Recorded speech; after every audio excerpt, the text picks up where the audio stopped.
winter morning in northern Michigan, 1875. The forest is silent except for the rhythmic bite of steel into frozen wood. A lumberjack stands waist-deep in snow, his breath forming clouds in air so cold it burns.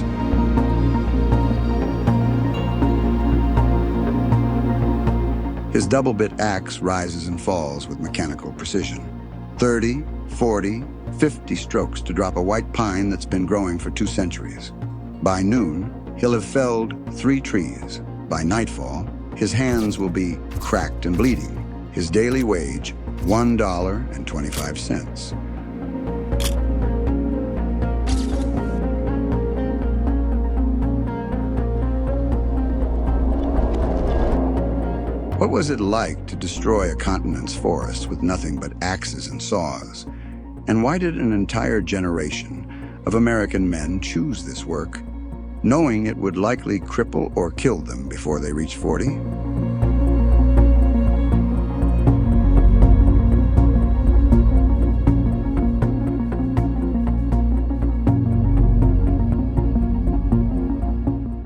This is the story of the 19th century lumberjack.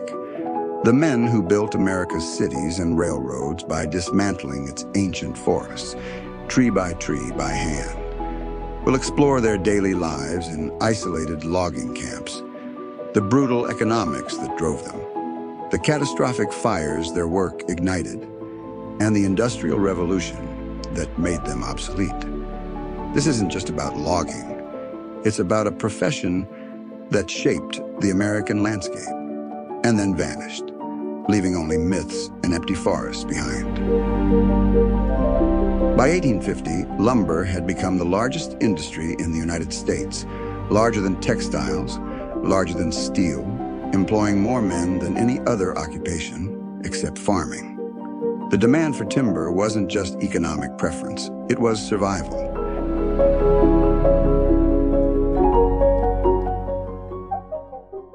Every railroad tie, every mine shaft support, every city block, every farmhouse frame came from forests that stretched from Maine to Minnesota.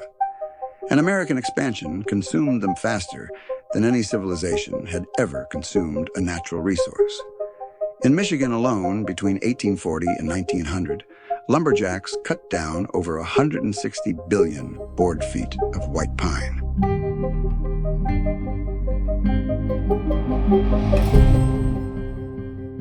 A single large tree could yield 3,000 to 5,000 board feet, enough to frame a small house. The math is staggering. Michigan's lumberjacks felled approximately 40 million trees in 60 years. Wisconsin and Minnesota mirrored these numbers.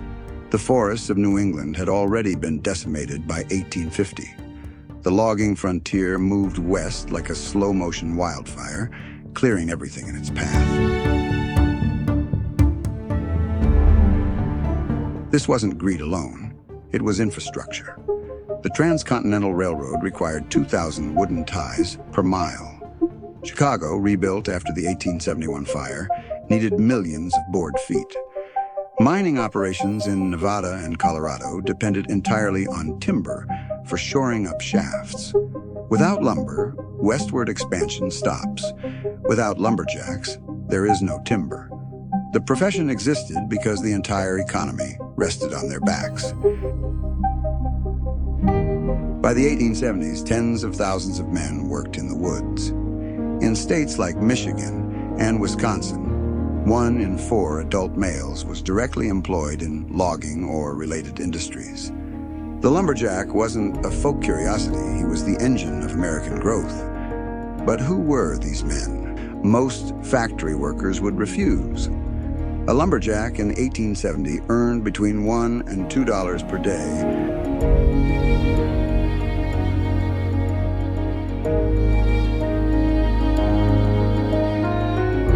For 12 hours of work in sub-zero temperatures, with no insurance, no medical care, and a 1 in 5 chance of serious injury each season.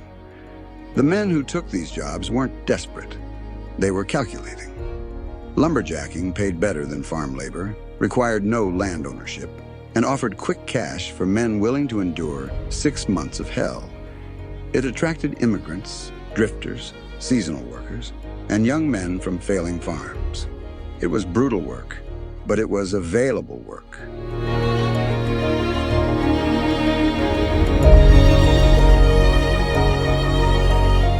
Logging camps recruited heavily from Scandinavian, French-Canadian, and German immigrant communities.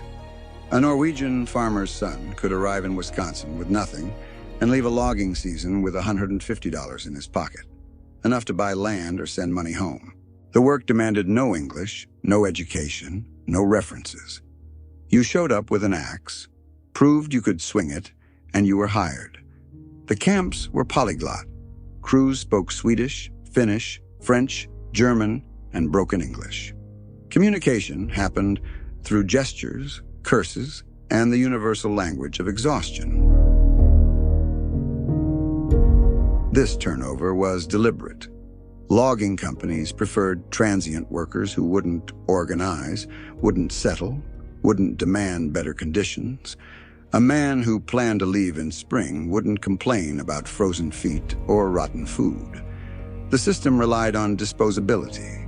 Every year, new men arrived. Every year, the injured and broken left. The forest consumed them and moved on. These weren't heroes. They were economic migrants, doing dangerous work for survival wages. The reality was simpler. Men traded their bodies for cash, knowing the trade would eventually bankrupt them. And once they arrived at the camps, they entered a world designed to extract maximum labor at minimum cost. A typical logging camp bunkhouse held 40 men in a single room. No windows, one wood stove, bunks stacked too high, 12 inches apart. The smell, unwashed bodies, wet wool, tobacco smoke, pine tar, was so thick it clung to your skin. Logging camps weren't communities. They were extraction machines. Every detail of daily life, housing, food, work schedules, was engineered to maximize timber output while minimizing company costs. Comfort was irrelevant. Rest was calculated. Even sleep was a function of production.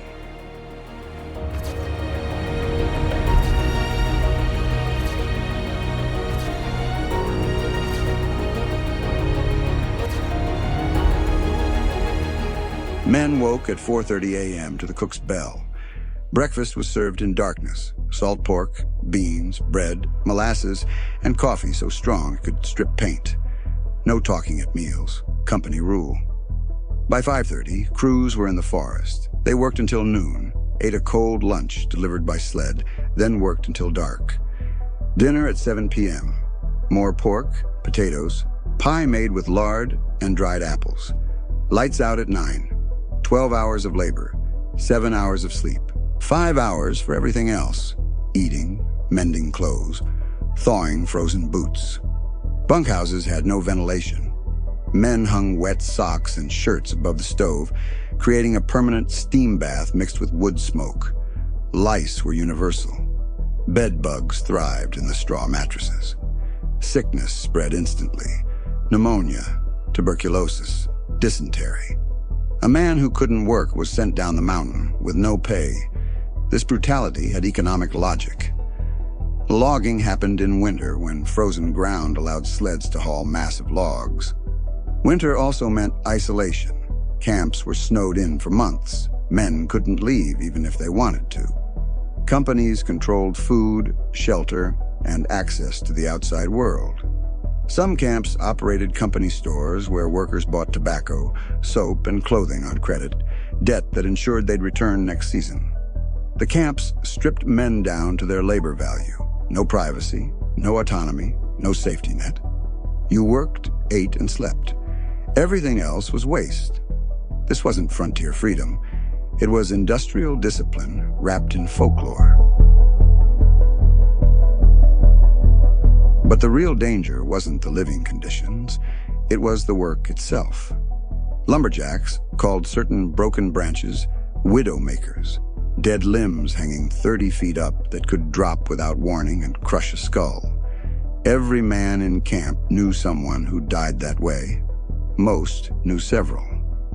Logging in the 19th century wasn't just dangerous, It was statistically lethal. Injury rates exceeded those of coal mining, railroad construction, and factory work. The tools were simple. The physics were unforgiving, and there was no margin for error when you're felling a 200-foot tree with a handsaw. The primary tool was the double-bit axe, 7 pounds of forged steel on a 3-foot hickory handle. A skilled axeman could notch a tree in 20 minutes, cutting a precise wedge that determined the direction of fall. Then came the crosscut saw. 2 men on opposite ends of a 6-foot blade, pulling in rhythm for an hour or more. The teeth had to be filed sharp every night. Dull teeth meant doubled work time and doubled risk. When the tree began to fall, both men ran. If you slipped on ice, if your boot caught a root, if you misjudged the lean, the tree fell in seconds and weighed several tons. Crushed ribs, shattered spines, and severed limbs were so common, they barely warranted mention in camp logs. Deaths were recorded with a name and a single line: killed by falling timber.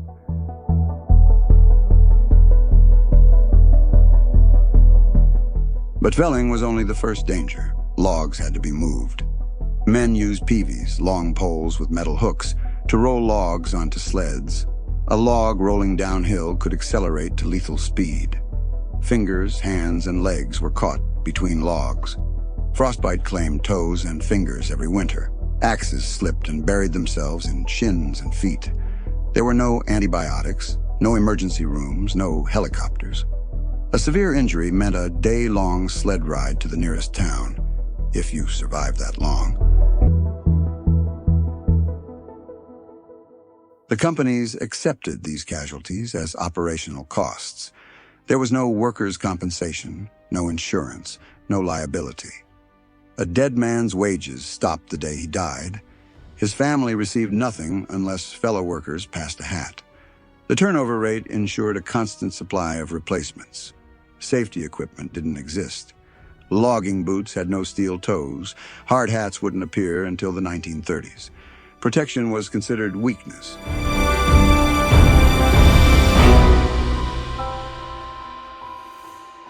A lumberjack's career averaged 15 to 20 years, not because men retired, but because their bodies gave out. Herniated discs, ruined knees, missing fingers, chronic lung damage from cold air and sawdust. By 40, most former lumberjacks were crippled. By 50, many were dead. And yet the most catastrophic consequence of their labor wasn't personal injury. It was what they left behind.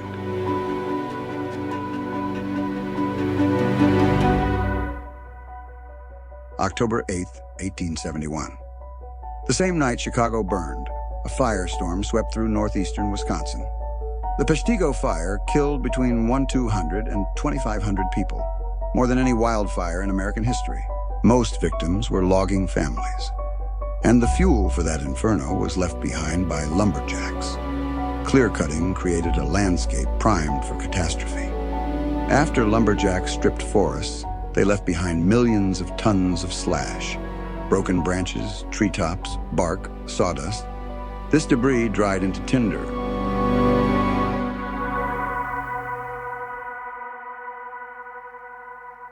One spark could ignite hundreds of square miles. The logging industry didn't just harvest timber, it engineered disasters. The Peshtigo fire consumed 1.5 million acres in a single day. Survivors described a roar like continuous thunder and winds so hot they ignited clothing before flames arrived. Entire towns vanished. Refugees who fled into rivers boiled alive when the water heated. The death toll exceeded the Great Chicago Fire, the San Francisco earthquake, and the Galveston hurricane. Yet it remains largely forgotten because it happened in logging country, far from major cities. Peshtigo wasn't an anomaly. The Thumb Fire in Michigan, 1881, 282 dead. The Hinckley Fire in Minnesota, 1894, 418 dead. The Cloquet Fire in Minnesota, 1918, 453 dead. Each followed the same pattern: years of logging, mountains of slash, drought, and a single ignition source: a locomotive spark, a campfire, a lightning strike. The fires moved faster than humans could run.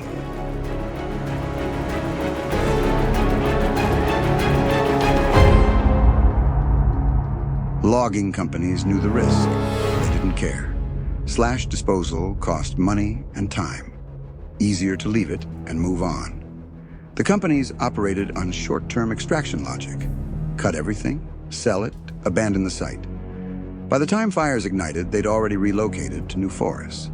The victims were the workers' families, settlers, and small farmers who'd moved into logged-over land, expecting opportunity. What they found was a death trap. These fires marked a turning point, not in practice, but in perception. The public began questioning whether unregulated logging was sustainable. State governments started discussing forest management, fire prevention, and corporate accountability. The mythology of the heroic lumberjack began colliding with the reality of ecological devastation. The industry responded not by changing methods, but by moving west. By the 1890s, the Great Lakes forests were largely exhausted. The industry shifted to the Pacific Northwest, and so did the lumberjacks. But their days were already numbered.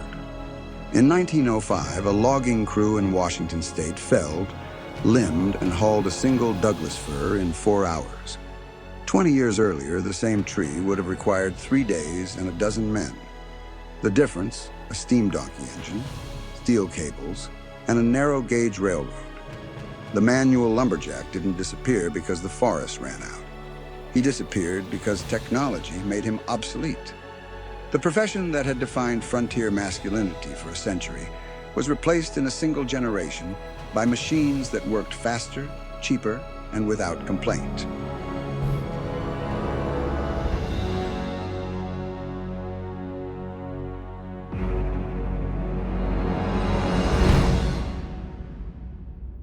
The transformation began with the logging railroads. In the 1880s, companies started laying temporary tracks directly into forests. Steam locomotives could haul loads that would have required 50 horses and sleds. Suddenly, logging wasn't restricted to winter. Crews could work year-round. The season that had protected employment now vanished. Then came mechanized hauling. The steam donkey, a portable engine with a massive drum and steel cable, could drag logs uphill over terrain no horse could navigate. A single donkey replaced a dozen teamsters and their animals. By 1910, Pacific Northwest operations ran almost entirely on steam power. The PV and the pike pole became relics. Chainsaws arrived in the 1920s, crude and unreliable at first, but improving rapidly. A gasoline-powered saw could drop a tree in minutes. The skill of axe work, the angle of the notch, the rhythm of the crosscut became irrelevant. By 1950, a 2-man chainsaw crew could outproduce a 10-man axe crew by a factor of 5. Mechanization wasn't about efficiency alone. It was about control. Machines didn't unionize. They didn't strike. They didn't demand better food or safer conditions. The logging companies of the early 20th century faced increasing labor unrest. The industrial workers of the world organized logging camps across the Pacific Northwest. Strikes disrupted production. Mechanization was the industry's answer. Replace the troublesome human element with capital equipment. The economics were brutal and simple. A steam donkey cost $3,000, the equivalent of 5 years' wages for a single lumberjack. But it worked 20 hours a day and never got injured. By 1920, manual logging was economically irrational. By 1940, it had nearly vanished. The lumberjacks, who'd cleared the Great Lakes forests, found themselves obsolete before they turned 50. Some transitioned to machine operation, becoming donkey punchers, railroad engineers, chainsaw operators. Most didn't. They drifted into other manual labor, often with ruined bodies and no pension. The profession that had once been the largest employer of men outside agriculture shrank to a specialized niche. And yet, even as the actual lumberjacks disappeared, the myth of the lumberjack grew stronger. Today, a single feller buncher, a machine that looks like a giant mechanical claw, can harvest, delimb, and stack 200 trees in an 8-hour shift. The entire crew, one operator in an air-conditioned cab. No axes, no saws, no camps full of 40 men. Modern logging is unrecognizable from the 19th century profession. It's safer, more efficient, and employs a fraction of the workers. But this transition reveals something larger. The lumberjack's disappearance mirrors a pattern repeated across American labor: the replacement of human skill and endurance with capital-intensive technology that concentrates wealth and eliminates entire working-class communities. In 1900, Michigan alone employed over 100,000 men directly in logging. By 2020, the entire U.S. logging industry employed approximately 50,000 workers. Despite harvesting far more timber, modern loggers earn $40,000 to $60,000 annually, operate heavy machinery, and face strict OSHA regulations. Fatality rates have dropped by 90% since 1970. The work is still dangerous. Logging remains one of America's deadliest professions. But it's no longer a mass employer. The forests themselves tell a different story. The Great Lakes' old-growth forests never recovered. What grows there now is second or third generation. Smaller trees, shorter rotations, managed plantations. Michigan's white pine, once so vast it seemed infinite, exists only in scattered preserves. The Pacific Northwest still has timber, but under federal protection and environmental litigation. The Amazon of timber is gone. This shift wasn't inevitable. It was chosen. After World War II, the U.S. Forest Service prioritized industrial efficiency over employment. Mechanization received federal subsidies. Small-scale logging operations couldn't compete with corporations running fleets of machines.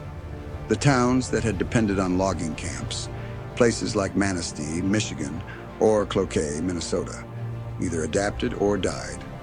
Many became tourist destinations, selling nostalgia for the industry that had destroyed them.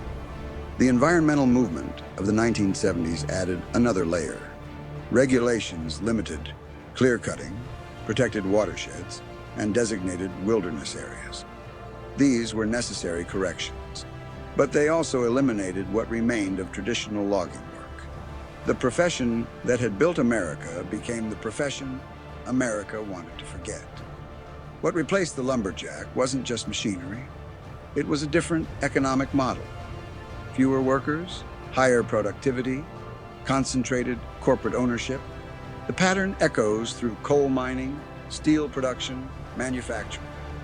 An entire class of physical labor, once central to American identity, rendered obsolete within 2 generations.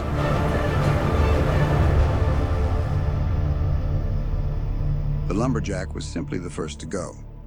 So we return to the question we started with. What was it like to destroy a continent's forests with nothing but axes and saws? And why did men choose this work, knowing it would break them? The answer isn't heroism, it's economics. The 19th century lumberjack existed because American expansion demanded timber faster than any previous civilization had consumed a resource, and because men with no land, no capital, and no options were willing to trade their bodies for wages that barely kept them alive. They weren't conquering nature. They were being consumed by an industrial system that valued trees more than the men who cut them. The lumberjack profession lasted roughly 120 years in its manual form, from the 1820s to the 1940s. In that time, it cleared forests that had stood for millennia, killed tens of thousands of workers, ignited catastrophic fires, and built the infrastructure of a modern nation. Then it was discarded the moment technology made it unnecessary. The men who survived were left with damaged bodies, no pensions, and a culture that romanticized their suffering while forgetting their names. Today, we preserve a few old-growth trees in national parks and celebrate lumberjack competitions at county fairs. Men in flannel shirts racing to climb greased poles and chop through logs. We've turned the profession into folklore, a symbol of American strength and frontier spirit. But walk through northern Michigan or Wisconsin. Look at the thin second-growth forests, the abandoned logging towns, the historical markers describing industries that no longer exist. The lumberjacks didn't vanish because the work ended. They vanished because we built an economy that no longer needed them. And then we built a mythology to avoid confronting what we'd done. The forest grew back, smaller and managed. The men didn't. That's the trade we made, and we're still making it. In coal country, in manufacturing towns, in every community where human labor becomes cheaper to replace than to value.